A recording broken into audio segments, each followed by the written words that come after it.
Please welcome Mark Steinward for today's topic. The core of us does not need healing. It's all just energy.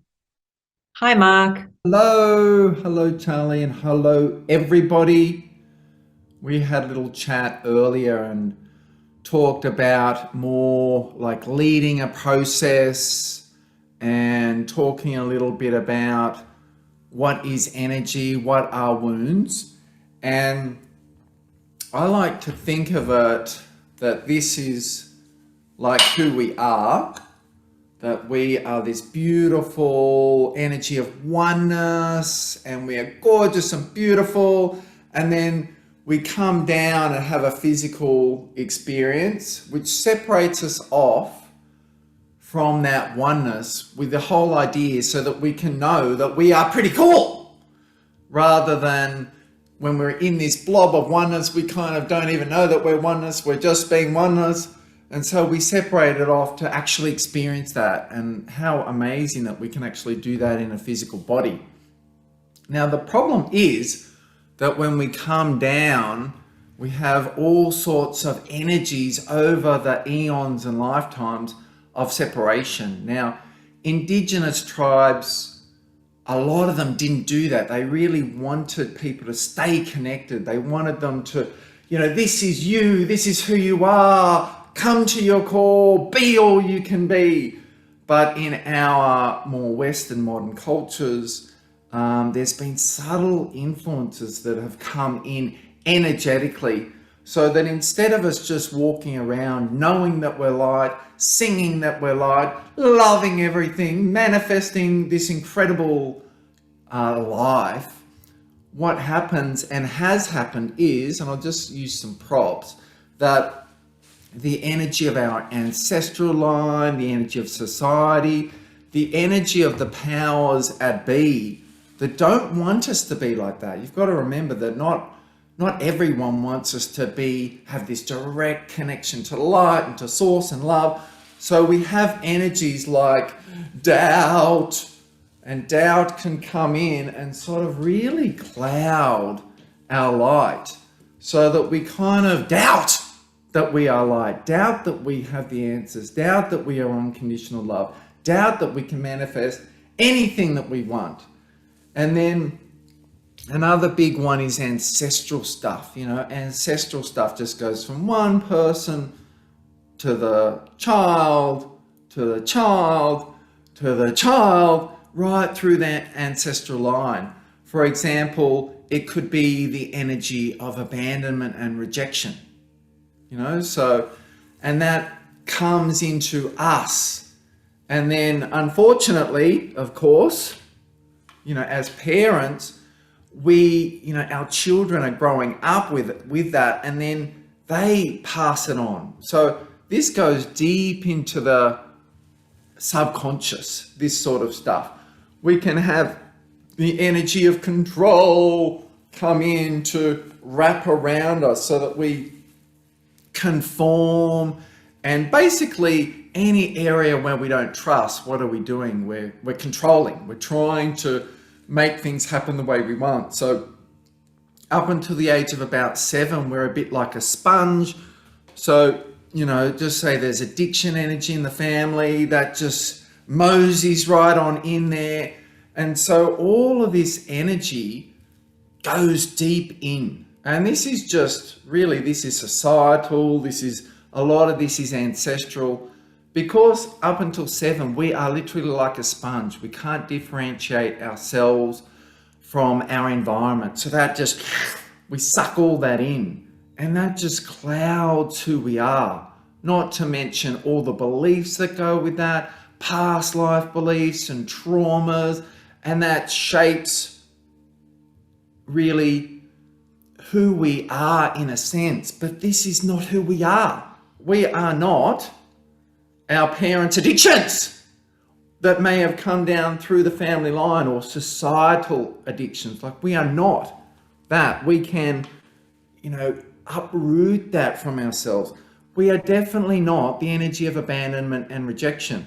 And the problem with these sorts of things is that if we're looking to meet someone, rather than see the energy of unconditional love, like people who are really able to love, what we tend to do is be attracted to people who hold that energy of abandonment and rejection. So, and then that just reinforces it. So our consciousness, but more our subconscious, which is way more powerful, just recreates this sense of you can't trust people, I'm not lovable, I'm going to be rejected and abandoned, I'm not good enough.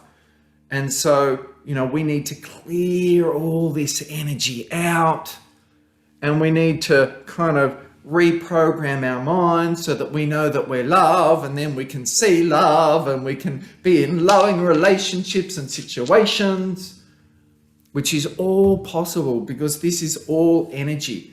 This energy of control, where did it come from? Did it come through school? Did it come through religions? Did it come through the family line?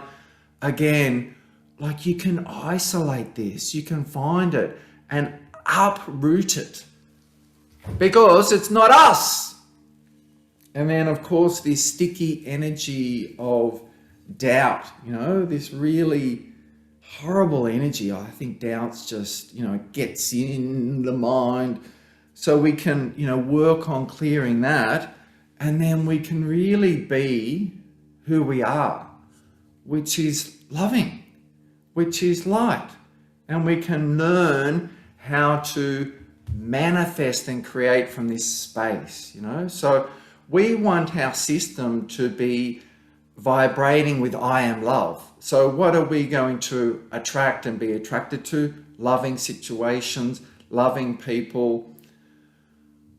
So that's the journey, folks, And even if you die with all that stuff, what happens? You go back to oneness, And then you get a chance to do it again. The stuff comes on, the past life imprints, and then you'll go through life and forget who I am, all this separation energy. What happens? We go back to oneness, and then we go, oh no, I did it wrong. I want to come back again. I really want to embody light. I want to be who I am. So that's just an explanation about energy. So we are not our wounds. Whose are they? For example, that ancestral line, it might have been 1,000 years ago that one of your ancestors was abandoned and rejected and really felt that they're not good enough. And you feel that this is you, or you feel that it's your mum's fault or your dad's fault or somebody else's fault, but it's not. It's all just energy. And what tends to happen is that, of course, as I mentioned, we get attracted to similar energies, and then we get really angry that that person rejected us and abandoned us, that we weren't heard at work, that we had our friends gang up against us. And again, we think it's all this person. It's not. When we actually do the healing work, it's this. This is what's being triggered because it wants to come out. It doesn't want to stay there.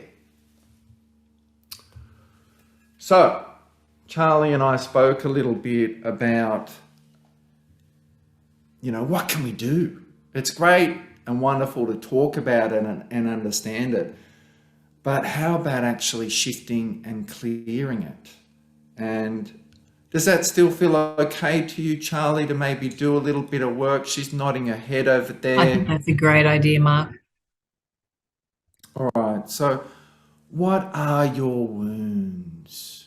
Your wounds, your terrible wounds that shape who you are. What are they? Guaranteed they are energy, and that's it.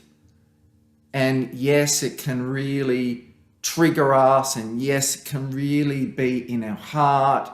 Yes, it can influence our mind, our whole system. We build up all sorts of walls and defenses to life. We keep everything out. But all of it is just energy. And when you actually track energy down, which you can do yourself, or you hopefully are going to some sort of support with someone who can access and read and understand energy, then you can actually systematically clear it and come back to who you are, remembering that you are not your wounds. Are they even yours? It's questionable. you are this, you are oneness, you are light, you are love, you are divinity, you are pure, you are the essence of all that is.